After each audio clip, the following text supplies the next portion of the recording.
Hello! Welcome back to our channel. ఇవాళ day 3. మా Agastya what he eats in a day, morning నుంచి night వరకు ఏమేమి తిన్నాడనేది ఫుల్ వీడియో లాస్ట్ వరకు స్కిప్ చేయకుండా చూడండి, మీకు కూడా యూస్ఫుల్ అవుతుంది. అండ్ ఇవాళ మార్నింగ్ బ్రేక్ఫాస్ట్లో అగస్త్య కోసం ఇవాళ వెజిటేబుల్ పరాటా చేస్తున్నాను బ్రేక్ఫాస్ట్లోకి అగస్త్య కోసం. అండ్ ఇక్కడ నేను నా దగ్గర ఉన్న సోరకాయ, క్యారెట్ అండ్ క్యాబేజ్ వీటిని అయితే తీసుకుంటున్నాను. మీ దగ్గర ఏ వెజ్జీస్ ఉంటే ఆ వెజ్జీస్ తీసుకోండి. అండ్ వీటిని ఫైన్గా గ్రేట్ చేసుకుంటున్నాను. అంటే మనం మీకు చాపర్ ఉంటే అందులో సన్నగా చాప్ కూడా చేసుకోవచ్చు. నేను ఇట్లా గ్రేట్ చేసుకుంటున్నా. ఇంకా ఒక అల్లం, ఆనియన్ అండ్ వెల్లుల్లి వీటిని కూడా మంచిగా పీల్ చేసేసుకొని చిన్న చిన్న ముక్కలుగా చేసుకోవాలి. వీటిని ఇప్పుడు మనం మిక్సీ జార్లో వేసి మంచిగా మిక్సీ పట్టేసుకోవాలి, ఇలా పేస్ట్ లాగా. ఇప్పుడు ఒక బౌల్లో మనం తురుముకున్న క్యారెట్ అండ్ క్యాబేజ్ ఇంకా సోరకాయ వీటిని వేసి, ఇంకా తర్వాత మనం మిక్సీ చేసుకున్న ఆనియన్ పేస్ట్ అది ఒక 2 టేబుల్ స్పూన్ వేసి తర్వాత గోధుమ పిండి కలుపుకోవాలి. ఇప్పుడు మనం ఇందులో వాటర్ వేయాల్సిన అవసరం లేదు. యాక్చువల్గా సోరకాయలోనే వాటర్ ఎక్కువ ఉంటాయి కాబట్టి దాంతో మన డో అనేది ప్రిపేర్ అయిపోతుంది. సో అందులో మనకు కావాల్సినంత ఉప్పు, పసుపు, ఇంకా నేను ఇక్కడ కొంచెం కారం వేస్తున్నా, మా అగస్త్య తింటున్నాడు కాబట్టి వేసి ఇలా ఆ వాటర్ తోటే మనకు అడ్జస్ట్ అయిపోతుంది కాబట్టి వేరే వాటర్ వేయాల్సిన అవసరం లేదు. అలా పిండిని మంచిగా కలిపి ఒక 10 మినిట్స్ పక్కన పెట్టేసుకోవాలి. నాకు ఇక్కడ తొందరగా చేస్తున్నా కాబట్టి నేను ఒక 5 మినిట్స్ మాత్రమే పక్కన పెట్టుకున్నా. ఇప్పుడు అందులో నుంచి ఒక చిన్న బాల్ లాగా తీసుకొని ఇప్పుడు బేస్ పైన పొడిపిండి వేసి చేతికి కొంచెం నెయ్యి అప్లై చేసుకొని చేతితోటే ఇట్లా రొట్టెల్లా చేసుకుంటున్నా, అంటే స్ప్రెడ్ చేస్తున్నా మొత్తం.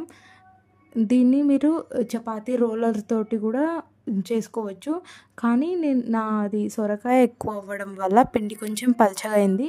సో అందుకనే చేతితోటే చేస్తున్నా.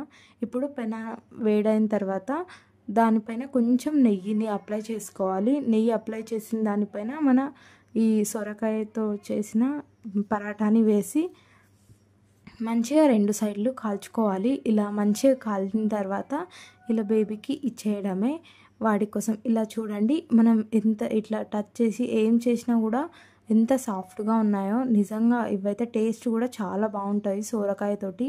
ఒకసారి మీరు కూడా ట్రై చేయండి ఇలా వెజిటేబుల్ పరాటా, మీ బేబీ కూడా చాలా బాగా ఎంజాయ్ చేస్తారు. దాంతోపాటు వాడికి పెరుగు ఇస్తున్నా తినడానికి అండ్ అంజీర్. ఇవాళ మిడ్ మార్నింగ్ స్నాక్లో వాడికి అవకాడో ఇస్తున్నా. సో వీటిని నేను పీసెస్గా చేసి ఇస్తున్నా. దీన్ని మనం మంచిగా కట్ చేసి స్కిన్ని ఇలా పీల్ చేసుకుంటే మంచిగా వెళ్ళిపోతుంది. ఇది పండిన అవకాడో అయితే కొంచెం రాగా ఉన్నది ఏంటంటే మనం ఎంత తీసినా కట్ అవ్వదు, అది కొంచెం చేదుగా వస్తుంది, అంత టేస్ట్ అయితే ఉండదు. ఇది మాత్రం బటరీ లైక్ టెక్స్చర్ అయినా టేస్ట్ అయినా సూపర్గా ఉంటుంది పండిందైతే. మా అగ్గుకి ఇలానే ఇచ్చేస్తున్నా ప్లెయిన్గా. సో వాడు ఫ్రూట్ అలవాటు చేసుకుంటున్నాడు కాబట్టి ఇలానే తింటున్నాడు. దీంతో స్మూతీ లేదా టోస్ట్ ఇలా ఏం చేయట్లేదు. అలానే వాడికి కూడా ప్లెయిన్గా తినడమే ఇష్టం. వాడి మార్నింగ్ స్నాక్ అయిన తర్వాత 2 గంటల లంచ్. సో వాడు పడుకోగానే ఇట్లా లంచ్ స్టార్ట్ చేసేస్తా. ఇప్పుడైతే paneer tomato curry and rice ఇవాళ. సో అందుకనే ఒక ఆనియన్ 1 టమాటోని సన్నగా ఇలా ముక్కలుగా కట్ చేస్తున్నా. ఇక్కడ పన్నీర్ ఇది ఒక 20 గ్రామ్స్ ఉంటుంది. సో వాడికి సరిపోతుంది. అందుకని పన్నీర్ని కూడా మంచిగా ఇలా పీసెస్ లాగా కట్ చేసుకుంటున్నా. వాడికి మంచిగా నమలడానికి వస్తుంది చిన్న పీసెస్ అయితే.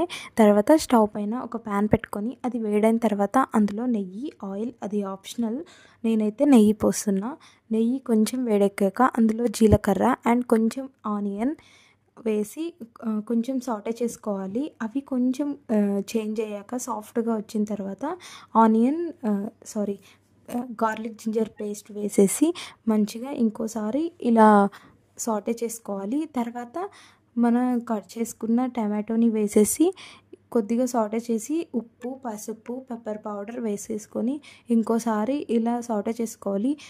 నేను ఇప్పుడు వీడికి కారం అయితే వేయట్లేను, ఎందుకంటే మనం పెప్పర్ పౌడర్ వేసాము, అది కొంచెం కారంగానే ఉంటుంది. సో బేబీస్కి కారం అయితే అవసరం లేదు, స్కిప్ చేయొచ్చు. ఇలా కొంచెం టమాటోని మూత పెట్టి ఉడికించిన తర్వాత సాఫ్ట్ అయిన తర్వాత మళ్ళీ కొన్ని వాటర్ పోసి అది మొత్తం సాఫ్ట్ అయ్యేంత వరకు ఉడికించుకోవాలి. తర్వాత మొత్తానికి టమాటో కర్రీ అయిందంటే తర్వాత మనం కట్ చేసుకున్న ఇలా పన్నీర్ని వేసేసి ఇంకొంచెం సేపు ఉంచితే మన టమాటో పన్నీర్ కర్రీ రెడీ. తర్వాత బేబీకి ఇలా ఇచ్చేయడమే. ఇలా అన్నం కూర అంతే. చూడండి మా అగ్గుగాడు, వాడికి పన్నీర్ పీసెస్ అంటే చాలా ఇష్టం. ముందుగా అవే తింటున్నాడు రైస్ కంటే కూడా. వాడు పన్నీర్ పీసెస్ని మొత్తం ఫినిష్ చేసేస్తాడు. సో అందుకనే నేనే తినిపించేసా రైస్తోని. ఈవినింగ్ స్నాక్లో డ్రై ఫ్రూట్ లడ్డు. ఇది నేను ఇంట్లోనే చేశాను లడ్డు. సో మీకు కావాలంటే కింద కామెంట్ చేయండి, అంటే వీడియో చేస్తాను ఇంకోటి. అంతే, ఇలా లడ్డు అయితే తినేసాడు. నేను కూడా తినిపించేసా. నైట్కి 7:30 అట్లా అవుతుంది, అప్పుడు స్టార్ట్ చేసిన. మళ్ళీ వెజ్జెస్ కట్ చేస్తున్నా. ఇలా వెజ్జెస్ని మంచిగా సన్నగా చాప్ చేసుకోవాలి. ఇప్పుడు టమాటో, ఆనియన్ అండ్ గార్లిక్ ఇవి మూడింటిని అండ్ క్యారెట్ని కూడా, దీన్ని కూడా మంచిగా గ్రేట్ చేసుకోవాలి. ఇప్పుడు స్టవ్ మీద ఒక ప్యాన్ పెట్టి అందులో కొంచెం నెయ్యి అండ్ జీలకర్ర చిటపటలాడిన తర్వాత వెల్లుల్లి ముక్కల్ని వేసేసి మంచిగా కలుపుకోవాలి. తర్వాత ఆనియన్ పీసెస్ కూడా వేసేసి ఇంకోసారి రోస్ట్ చేసుకోవాలి. ఇప్పుడు క్యారెట్ తురుము అండ్ టమాటో పీసెస్ని కూడా వేసేసి మంచిగా ఇంకోసారి ఇలా కలుపుకోవాలి. తర్వాత పసుపు, ఉప్పు. ఇప్పుడు మనం హోమ్మేడ్ ఇవి మ్యాగీ, అంటే ఇవి మేము సమ్మర్లో చేసుకుంటాము అండ్ గోధుమ పిండితోటి. సో ఈ రెసిపీ కూడా కావాలా అంటే ఎవరు కామెంట్ చేయలే, కాబట్టి నేను పోస్ట్ చేయలే. కావాలంటే ఇంకా కామెంట్ చేయండి. అండ్ దీన్ని వాటర్ వేసేసి ఇలా మూత పెట్టి ఉడకనిస్తే మంచిగా మన మ్యాగీ అయితే రెడీ. ఇది హోమ్మేడ్, బేబీస్కి చాలా హెల్దీ. మీరు కూడా ట్రై చేయండి. రెసిపీ కావాలంటే కామెంట్ చేయండి. ఇలా బేబీస్కి పెట్టేయడమే. ఇది అంతా ఉడికిన తర్వాత బయట కొన్నదానికంటే ఇది బాగా హెల్దీ. And bye.